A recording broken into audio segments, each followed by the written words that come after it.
नमस्कार, मैं हूं संदीप चौधरी। आप देख रहे हैं आज का मनी मंत्र, वो शो जिसमें हम ऐसी खबरें आपको बताते हैं, समझाते हैं आसान, सीधी सादी, सरल भाषा में, जो सीधे आपसे जुड़ी हैं। News that you can use, जिनका सरोकार आपसे है।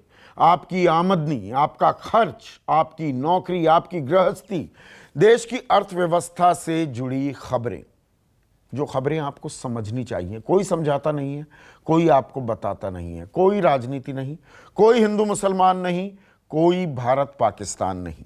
और खबरों का विश्लेषण करने के लिए आज मेरे साथ वरिष्ठ पत्रकार सिद्धार्थ सिंह हैं। और सिद्धार्थ, आज की बड़ी खबर, अब ये भी कहीं आपको दिखेगी नहीं, इकोनॉमिक टाइम्स की फ्रंट पेज की खबर है, ईपीएफओ विड्रॉल्स ड्यूरिंग अप्रैल जुलाई हिट 30,000 क्रॉस। अब ये समझिए, जो भी आप में से नौकरी पेशा हैं, कुछ पैसे आप देते हैं प्रोविडेंट फंड के लिए, कुछ कंपनी देती है, सरकारी नौकरी में है तो सरकार देती है, और ये आपकी रिटायरमेंट के लिए या कोई बड़े खर्च के लिए ये पैसा आपकी एक सेफ्टी वॉल्व का काम करता है। अब कोरोना काल में क्या हुआ है, अप्रैल से जुलाई के बीच में हमारे देश में 6 करोड़ लोग हैं जो प्रोविडेंट फंड के तहत आते हैं, यानी कि सरकारी प्राइवेट कंपनियां जो रजिस्टर्ड लोग हैं कि भाई ये नौकरी पेशा हैं, इनकी तनख्वाह में से कुछ पैसा वो देते हैं और कुछ एम्प्लॉयर देते हैं। 6 करोड़ लोग हैं, उनमें से 80 लाख लोगों ने इन 3 महीनों में सिद्धार्थ पैसे निकाले हैं। और पैसे कितने निकाले हैं? 30,000 करोड़। मतलब ये साफ संकेत है, नौकरियां जा रही हैं, तनख्वाहें कट रही हैं और लोग अपनी रोजमर्रा के खर्च के लिए अब पैसे निकाल रहे हैं प्रोविडेंट फंड से। देखिए, ये जो डेटा है ईपीएफओ का, ये डेटा एक तो बहुत चिंताजनक है और ये इशारा करता है वास्तविक स्थिति की तरफ। देश की अर्थव्यवस्था, देश में इस समय जॉब मार्केट की क्या दशा है। और जो भी हमें डेटा मिलता है ना, अभी बीच में हम लोग देखते हैं, जब भी कोविड-19 के बाद ये जो डेटा आ रहा है कि अब जो है जॉबलेसनेस घट गई, इतने नए जॉब्स क्रिएट हो गए, तो उन सब को हम लोग अगर देखते थे तो ऐसा लगता था कि जो है कहीं ना कहीं स्थिति सुधर रही है। लेकिन ये जो ईपीएफओ का डेटा है, ये वो एक रियल डेटा है जो कि आपको इस बात की संकेत देता है कि लोगों के ऊपर कितना बड़ा इस समय जो वर्क फोर्स है, जो लोग इस समय हमारे यहाँ जो एम्प्लॉयज जो हैं, उनके ऊपर इस समय कितना आर्थिक संकट है। क्योंकि इसी वजह से मुझे लगता है ये आंकड़ा इतना बड़ा है कि जो है 30,000 करोड़ रुपए 4 महीने में विड्रॉ होना।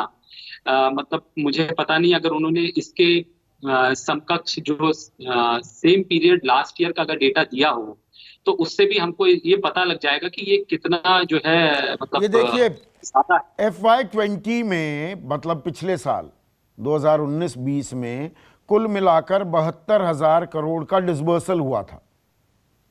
15 मिलियन, मतलब 1.5 करोड़ लोगों ने 72,000 करोड़ निकाला। यहां पर 3 महीने में 30,000 करोड़ निकल गया है।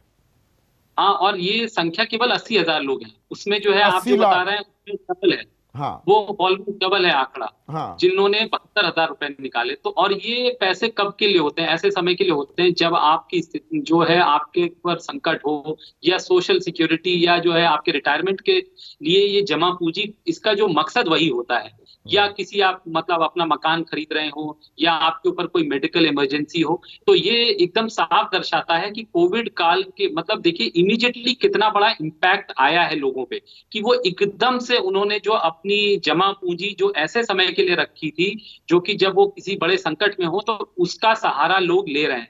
तो ये एकदम साफ संकेत है कि लोगों के पास इस समय कामकाज नहीं है, लोगों की जो है। और इसका उदाहरण हम लोगों को मिल रहा है, ज्यादातर कंपनियां लीव विदाउट पे कर दिया है, या किसी ने पे कट कर दिया है।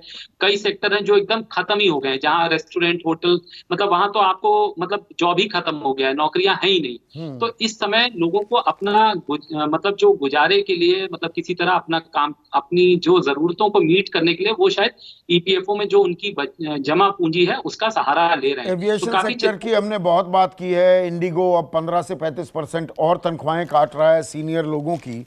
लेकिन देखिए, इसी से उलट एक और खबर, और ये भी इकोनॉमिक टाइम्स की खबर और फ्रंट पेज की खबर, July brings cheer to job seekers rise in open positions, V shaped revival likely.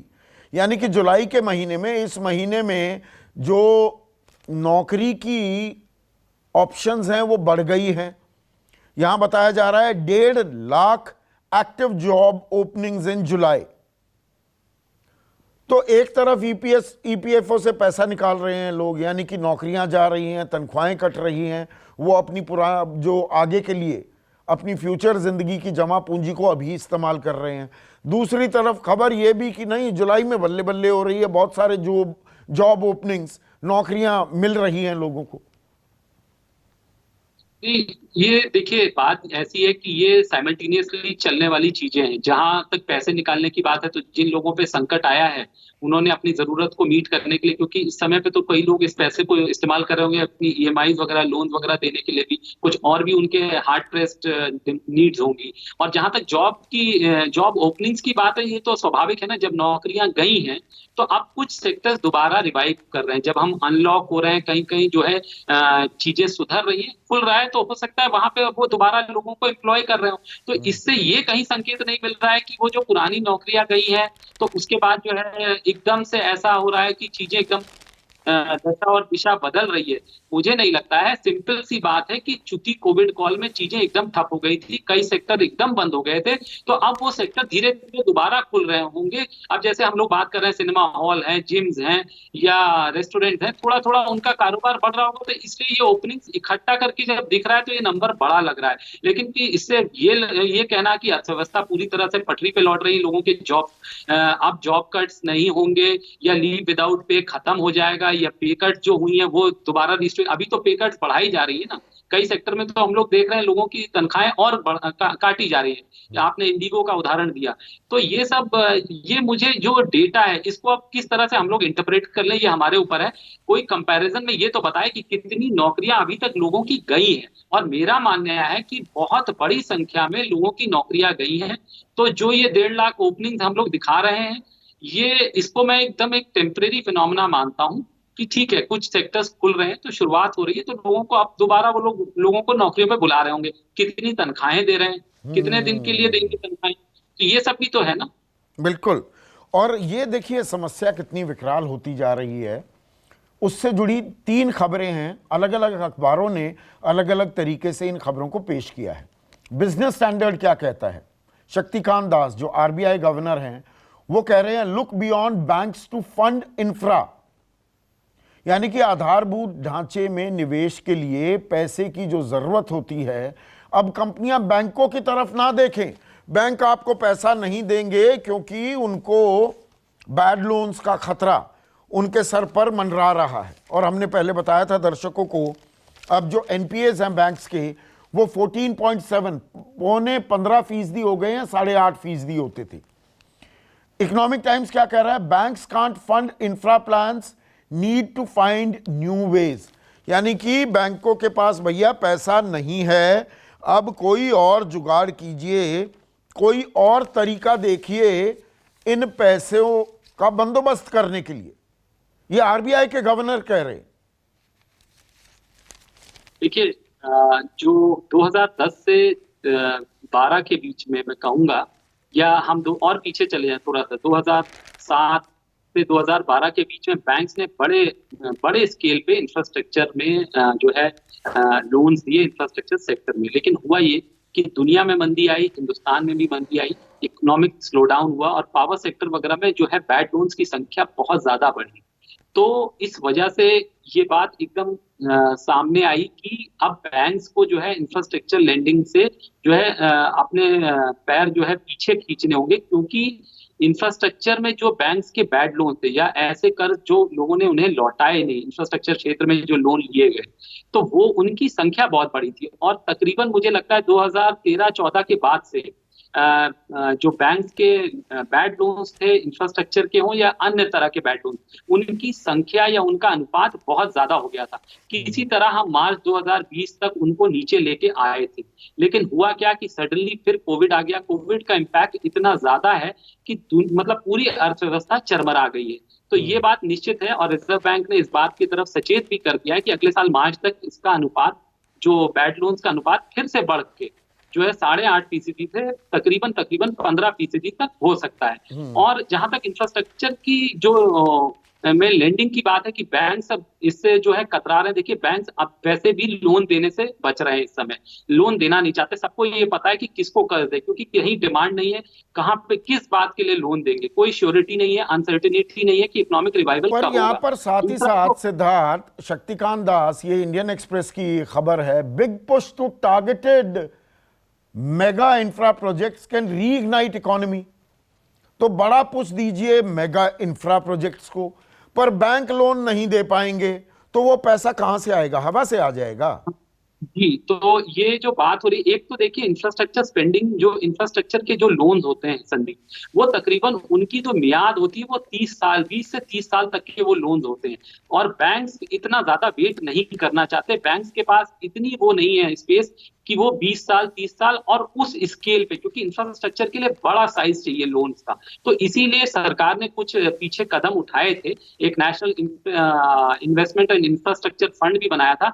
और इसीलिए हमने ऐसे फंड्स के लिए लॉन्ग टर्म फंड, जो कि पेंशन फंड्स होते हैं, या जो है कुछ कंट्रीज जैसे यूएई वगैरह में जो है बड़े इंफ्रास्ट्रक्चर फंड्स हैं जो आके उनकी सरकारों द्वारा चलाए जाते हैं, वो या कैनेडियन पेंशन फंड्स हैं, इस तरह के फंड्स हैं, इनमें इन्वेस्ट किया है। लेकिन अभी भी वो उस मात्रा में नहीं हो पाया है जो कि हमारे बड़े इंफ्रास्ट्रक्चर को फंड कर पाए, या जो हमारे अपने इंस्टीट्यूशंस हैं, डोमेस्टिक इंस्टीट्यूशंस। लेकिन मुझे लगता है इस समय दोनों बातें, एक तो फंड्स की कमी है, रिस्क एवर्जन है, तीसरा अच्छे प्रोजेक्ट्स, मतलब लोग आप कन्विंस भी तो हो कि मैं इस प्रोजेक्ट को मैं ये प्रोजेक्ट जो है टर्न अराउंड कर जाएगा, तो तभी मैं उसमें इन्वेस्ट करूंगा। तो एनआईएफ ने जो है, जो नेशनल इन्वेस्टमेंट इंफ्रास्ट्रक्चर फंड है, इसने कई जो है इंफ्रास्ट्रक्चर के क्षेत्र में काम तो कर रहा है, लेकिन अभी उस स्केल और उस साइज के नहीं जिसकी बात शक्तिकांत दास कर रहे हैं। वो कह रहे हैं कि बड़े रोड प्रोजेक्ट्स की बात कर रहे हैं, तो बड़े रोड प्रोजेक्ट तो वो नहीं कर रहे हैं, छोटे छोटे रोड प्रोजेक्ट्स को हम लोग जरूर फंड कर रहे हैं, तो उससे काम होने वाला नहीं है। और हालांकि उनका संकेत ये है, उन्हीं का नहीं, दुनिया के बड़े अर्थशास्त्री ये कहते हैं कि साहब अगर इस समय इकोनॉमी को चलाना है, डिमांड को रिवाइव करना है, तो आपको इंफ्रास्ट्रक्चर क्षेत्र में बड़े पैमाने पे इन्वेस्टमेंट करना होगा। उससे भी जुड़ी खबर है, लेकिन इसी खबर का तीसरा पहलू क्या है? देखिए, एक बात साफ हो गई, बैंकों के पास पैसा नहीं है, पैसा है भी तो वो देने को तैयार नहीं कि भैया बैड लोन्स हो जाएंगे इंफ्रास्ट्रक्चर में पैसा डालने के लिए, और उसी से अर्थव्यवस्था का पहिया घूमेगा भी। अब एक और चीज जो इस खबर का तीसरा पहलू है, यहां पर दीपक पारेख और उदय कोटक का नाम लेकर यह खबर छापी है इंडियन एक्सप्रेस ने। Parekh Kotak push for one time restructuring of corporate loans, कि देखिए बैंकों पर बहुत दबाव आ गया है, जो लोन ले रखे हैं लोग दे नहीं पा रहे हैं, आपने मॉरेटोरियम भी लगा रखा है, बहुत से लोग जो दे भी सकते हैं वो नहीं दे रहे हैं, तो आपको दोबारा से रीस्ट्रक्चर करेंगे लोन्स। इसी खबर को टाइम्स ने कैसे छापा है, RBI governor remains non committal on moratorium, कि मॉरेटोरियम अभी दिया हुआ है। हमने बताया दर्शकों को 50% कंपनियां मॉरेटोरियम का अभी इस्तेमाल कर रही हैं, उस ऑप्शन को एक्सरसाइज कर रही हैं। तो यहां पर अब यह कहा जा रहा है भाई लोन्स को रीस्ट्रक्चर कर दो, और ये बहुत सारे लोग हैं जो पैसा दे सकते हैं पर वो नहीं दे रहे हैं, मॉरेटोरियम का बेजा इस्तेमाल कर रहे हैं। ये दीपक पारेख कह रहे हैं। सिद्धार्थ, देखिए अब बड़ी कैश 22 सिचुएशन है। हाँ। एक तरफ वो लोग ये कह रहे हैं कि मॉरेटोरियम मत बढ़ाइए, लोग इसका फायदा उठा रहे हैं, दूसरी तरफ ये भी कहा जा रहा है कि रिस्ट्रक्चरिंग कर दीजिए लोन्स का। तो देखिए दोनों बातों को अगर जोड़ के देखा जाए, तो एक तो ये है कि मॉरेटोरियम एक फौरी तरह पे आपको फौरी राहत देने के लिए किया गया था, क्योंकि एकदम से कोविड-19 का इम्पैक्ट आया, लोग एकदम घरों में अपने जो है सब लोग अपने घर में कन्फाइंड थे, सारे काम बिजनेसेस सब रुक गए। तो कहाँ से लोगों की तनख्वाहें, मतलब हर तरह का एक तरह का पूरा मतलब अनिश्चितता का माहौल हो गया था। तो ऐसे माहौल से निकलने के लिए उन्होंने एक इमीडिएट रिलीफ के तौर पे मॉरेटोरियम लगा दिया था। अब दीपक पारेख ये बोल रहे हैं कि साहब कई लोग इसका जो है बेजा फायदा उठा रहे हैं, जो कंपनीज या जो लोग लोन जो है कर्ज अदा भी कर सकते हैं, वो भी इसकी आड़ में इसका फायदा लेके अब इसका फायदा उठा रहे हैं मॉरेटोरियम का, और लोन नहीं, तो इसको मत बढ़ाइए। दूसरा देखिए संदीप, रिस्ट्रक्चरिंग की जरूरत क्यों है? होगा ये कि देखिए शक्तिकांत दास जी पहले ही आरबीआई के गवर्नर जो है, उन्होंने पहले इस बात के लिए सचेत कर दिया है कि देखिए बिजनेसेस पे इतना बड़ा स्ट्रेस है, इम्पैक्ट है, कि कई बिजनेसेस एकदम धाराशाही हो गए हैं, बंद हो गए हैं, तो वो स्थिति में है नहीं कि इस समय वो कर्ज लौटाएंगे। तो एनपीए लेवल या कि बैड लोन्स बढ़ेंगे। तो इसलिए, और जब ये बढ़ेंगे तो उन्होंने क्या बोला है कि आप कैपिटल रेज करिए, बाजार से पूंजी जुटाइए, ताकि आप इन बैड लोन्स से की जो स्थिति उत्पन्न होगी उससे बैंक अपना जो है निपट सके, या उनकी लिक्विडिटी बनी रहे, क्योंकि उनको अभी आगे भी अगर बिजनेस अपना बढ़ाना है, अर्थव्यवस्था को पटरी पे लाना है, तो लोन्स जो है कर्ज देना ही होगा। तो इसी विरोधाभास को की वजह से तो अब वो जो उदय कोटक की अधिपक पारेख कह रहे हैं कि अगर आप लोन स्ट्रक्चर रीस्ट्रक्चर करते हैं और ये अगर नहीं करेंगे तो इन कंपनीज की रेटिंग्स खराब हो जाएंगी, चाहे वो एनबीएफसी हो, जो गैर वित्तीय बैंकिंग कंपनियां हैं या बैंक्स हैं, तो इनको कोई पूंजी भी नहीं देगा, तो ये डबल वैमी होगा। तो इसलिए लोन रिस्ट्रक्चर कर दीजिए, लोन की एक one time loan restructuring scheme ले आइए, तो वो उससे होगा ये कि आप जो रूल्स हैं, जो एनपीए के रूल्स हैं, वो सब पूरा जो है उसको आप जो है ढीला कर देंगे, तो वो एनपीएस गिने नहीं जाएंगे। तो इसकी वजह से इन बैंक, इन गैर वित्तीय संस्थानों के जो बैंकिंग संस्थान है, इनकी जो रेटिंग्स खराब नहीं होंगी, तो ये बाजार से पूंजी उठा सकेंगे। अगर आप ही समझ लेना संदीप, अगर ये आपको पता लग जाए कि मेरी इस समय वित्तीय स्थिति खराब है, तो क्या आप मुझे लोन देंगे? क्या आप मुझे बाजार से पैसा उठा पाऊंगा मैं? तो इसी स्थिति से निपटने के लिए वो लोग उन्होंने आरबीआई गवर्नर से कहा कि एक तरफ तो आप मॉरिटोरियम ना बढ़ाइए, ताकि जो लोग इसका फायदा उठा रहे हैं वो कम से कम फायदा ना उठा पाए, लेकिन जो जेन्युइन रिस्ट्रक्चरिंग है वो जरूर कर दीजिए, क्योंकि ऐसे भी कई बिजनेसेस बहुत बड़ी संख्या में होंगे जो कि इसके बाद लोन अपना कर्ज अदा करने की स्थिति में नहीं होंगे। यही तो ग्रे एरिया हो जाते हैं ना, आप ग्रे एरिया का ही बहुत से लोग बड़ा फायदा भी उठाते हैं। पर इन सब आपाधापी के बीच, संशय, अनसर्टनिटी, अनिश्चितता के बीच एक चीज है जिसका लगातार विकास हो रहा है, वो है सोना। Siddharth, gold zooms, buy on dips से एक्सपर्ट्स। अब हम खरीदने बेचने की सलाह तो देते नहीं है शो पर, लेकिन सोना 52,159 रुपए पर पहुंच गया है। पर यहां शायद दर्शकों को यह भी समझाने की जरूरत है, ये दरअसल 24 कैरेट सोने के दाम है और ये ईटीएफ के जरिए बड़े निवेशक इसमें ज्यादा निवेश करते हैं। आम आदमी जो आप और मैं अपने घर में शादी ब्याह वगैरह में इस्तेमाल करते हैं, वो 18-20 कैरेट का सोना होता है। आप अगर अपना सोना बेचने जाएंगे आज की तारीख में, 40,000 से ऊपर का दाम नहीं मिलने वाला है। ये भी शायद दर्शकों को समझने की जरूरत है। ये नहीं कि हमारे घर में इतना सोना है तो अरे भाई 52,000, 52,500 का सोना हो गया। देखिए, इसके कई पहलू हैं। एक तो सोने के दाम कब बढ़ते हैं? देखिए, तभी बढ़ते हैं जब और जो इन्वेस्टमेंट के जो एवेन्यूज हैं वो ड्राई हो जाते हैं या खत्म होते हैं, या उनपे जो है एक ब्रेक लगता है। तो अभी जो ग्लोबल अनसर्टेनिटी है, ग्लोबल इकोनॉमी में जो मंदी है, उसकी वजह से अमेरिकन जो बॉन्ड्स हैं या ट्रेजरी, अमेरिकन ट्रेजरी के जो गवर्नमेंट सिक्योरिटीज हैं, बॉन्ड्स हैं, उन पे रिटर्न्स नेगेटिव हैं, क्योंकि ज्यादातर निवेशक यूएस बॉन्ड्स में बड़ी तरह से इन्वेस्ट करते हैं, वहां रिटर्न्स ऑलमोस्ट जीरो है। उसके बाद चाइना और यूएस की जो अभी ये जो ट्रेड वॉर चल रहा है, इसकी वजह से एक अनसर्टेनिटी है, तो सोना एक सेफ हेवन बन गया है। लोग ज्यादा से ज्यादा उसमें इन्वेस्ट कर रहे हैं। जब अनिश्चितता होगी सोने के दाम बढ़ेंगे बस। तो एक क्योंकि सोना एक सेफ है, मतलब it is a ready cash, आप जब चाहें इसको कैश में कन्वर्ट कर सकते हैं। दूसरा, हम लोग ये देखें कि पिछले 2 साल में सोने ने तकरीबन 65% रिटर्न दिए हैं, और मुझे लगता है अब ये बढ़ गया होगा, 65 से 70% तक के आसपास का रिटर्न होगा। किसी और इन्वेस्टमेंट, किसी चीज में भी आप इन्वेस्ट करते, म्यूचुअल फंड होता है या गवर्नमेंट सिक्योरिटीज होती, शेयर मार्केट, कहीं पे भी इस तरह का रिटर्न नहीं मिला है, और शेयर मार्केट वगैरह में तो रिस्क बहुत ज्यादा है। तो एक तो कारण ये है। दूसरा, जहां तक चांदी की बात है, वो भी तकरीबन 65,000 के आसपास है प्रति 10 ग्राम। तो उसके भी रेट इसलिए भाग रहे हैं क्योंकि ऐसा एक तो संकट है कि कई माइंस बंद हो सकती हैं। दूसरा, चांदी का एक इंडस्ट्रियल यूज भी है, जो सोलर मॉड्यूल्स या सोलर सेल्स वगैरह बनते हैं उसमें भी उसका इस्तेमाल होता है। साथ ही गरीब आदमी का जो सोना है वो उसको चांदी को माना जाता है। तो ये सब कारण कुल मिला के, लेकिन देखिए एक और उसी का इस सोने के रेट बढ़ने से एक और विडंबना जो दिख रही है कि जो सोने के जो हमारे यहाँ ज्वेलर्स हैं, वो अपनी दुकानों का रेंट कम, मतलब ये खबर आई हुई है, तो उन्होंने रेंट बोल रहे हैं कि आप रेंट कम कर दीजिए, क्योंकि कौन खरीदेगा इतने महंगे रेट पे। देखिए, इतने महंगे 30% rent cut, look at reducing store size. तो मतलब ये जो सोने की कीमत दौड़ रही है, आप जैसे मेरे जैसे आम जो उपभोक्ता हैं उन्होंने सोने की खरीदारी नहीं की है। ये बड़े निवेशकों का खेल है जिसके चलते दाम बढ़े हैं। ये नहीं कि आप जौहरी की दुकान में जाकर लोग सोना खरीदने लगे और सोना बढ़ने लगा। नहीं नहीं, और बहुत ही अनिश्चित, मतलब ये अनसर्टेन टाइम्स है, अनिश्चितता बहुत ज्यादा है। तो पता नहीं, मैं अपनी बात तो कर सकता हूँ, मैं तो इस समय इस पे हाथ लगाने वाला नहीं हूँ। और आप कितना सोना खरीद लेंगे, तो शायद ज्वेलर्स को ये बात पता है।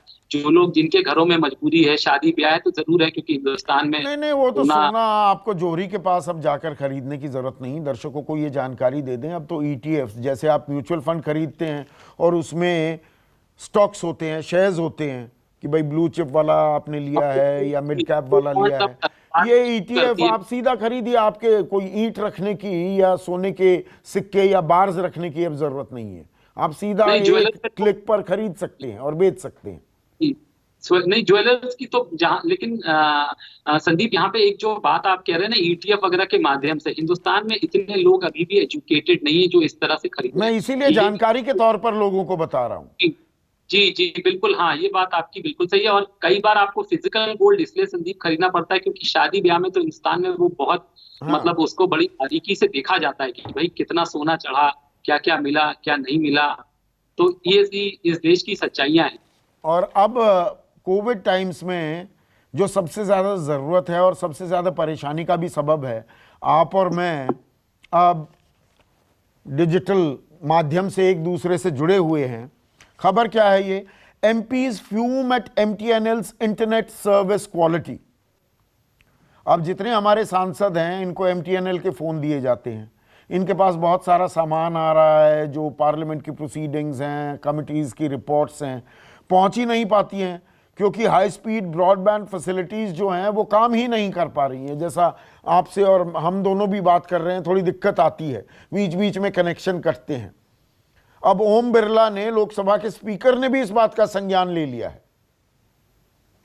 तो डिजिटल एज में हैं, पर हमारे पास अभी आधारभूत ढांचा अभी तैयार नहीं है ढंग से। नहीं, ये इससे जुड़ा हुआ एक और किस्सा आपको सुनाऊं संदीप की, जो एमटीएनएल की सर्विसेज को लेके आज से तकरीबन मुझे लगता है 10 साल हो गए होंगे या ज्यादा हो गया होगा। तब मनमोहन सिंह जी देश के प्रधानमंत्री थे और प्रधानमंत्री कार्यालय में भी सभी अधिकारियों के पास एमटीएनएल के फोन्स थे। लेकिन उनको सिर्फ इसी कारण, उनकी जो सर्विस इतनी पुअर थी कि प्रधानमंत्री कार्यालय ने एक दिन एकाएक फैसला किया कि साहब अब एमटीएनएल से हम लोग पिंड छुड़ा लें, क्योंकि इसके फोन जो हम लोग को, जो इतनी क्वालिटी इतनी खराब है, सर्विस क्वालिटी इतनी खराब है कि हम लोग एक दूसरे से इससे बात ही नहीं कर पाते।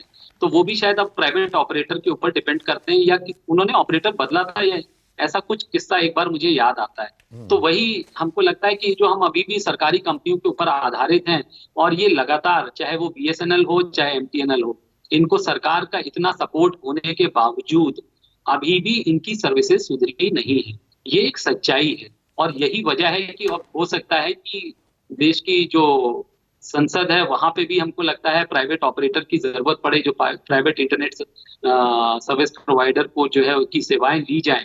क्योंकि अगर एमटीएनएल की सर्विसेज नहीं सुधरेंगी तो अंततः लोग मजबूर होंगे, चाहे, क्योंकि काम तो करना है ना, और पार्लियामेंट का काम बहुत जरूरी काम, कमेटीज, और इस समय उसकी जरूरत बहुत ज्यादा है।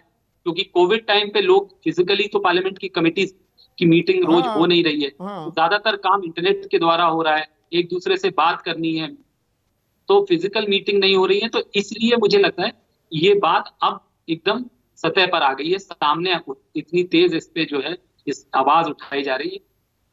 आखिरी खबर, और ये भी आज के ही काल से जुड़ी है, और ये संकेत हैं अपने आप में। कैसे संकेत हैं ये सिद्धार्थ बताएंगे।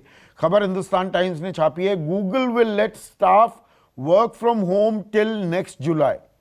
अब गूगल डिजिटल वर्ल्ड का एक बड़ा खिलाड़ी है, और सिंदर पिचाई भारतीय मूल के ही हैं जो उनके सर्वा हैं। इस साल के अंत तक पहले वर्क फ्रॉम होम होना था गूगल में, अब कह रहे हैं जुलाई अगले साल तक आप वर्क फ्रॉम होम कीजिए। संकेत क्या मिल रहे हैं इससे? संकेत बड़े स्पष्ट हैं कि कोविड-19 अभी कहीं नहीं जा रहा है। जो कोविड का प्रकोप है वो केवल बढ़ ही रहा है।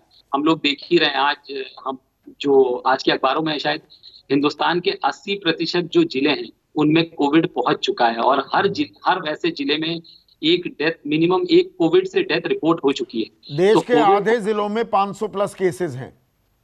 जी, तो इसका एक सिंपल है कि अभी ये वर्क फ्रॉम होम लोगों को मतलब अपने घरों में जो है रिस्ट्रिक्ट होके रहना पड़ेगा। अपना जो ऑफिस का काम है वो शायद जहां तक हो सके वो शायद उनको अपने घरों से ही करना पड़ेगा। डिजिटल ही एक बहुत बड़ा माध्यम होगा और ये मुझे लगता है दुनिया के लिए एक नई सच्चाई होने जा रही है।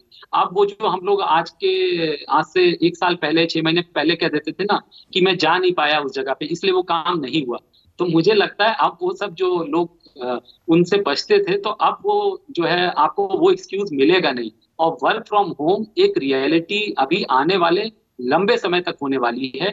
और अगर वैक्सीन आती है उसके बाद भी, तो वैक्सीन ऐसा तो है नहीं कि रातों रात हर एक के पास पहुंच जाएगी, हर एक को एडमिनिस्टर कर दी जाएगी।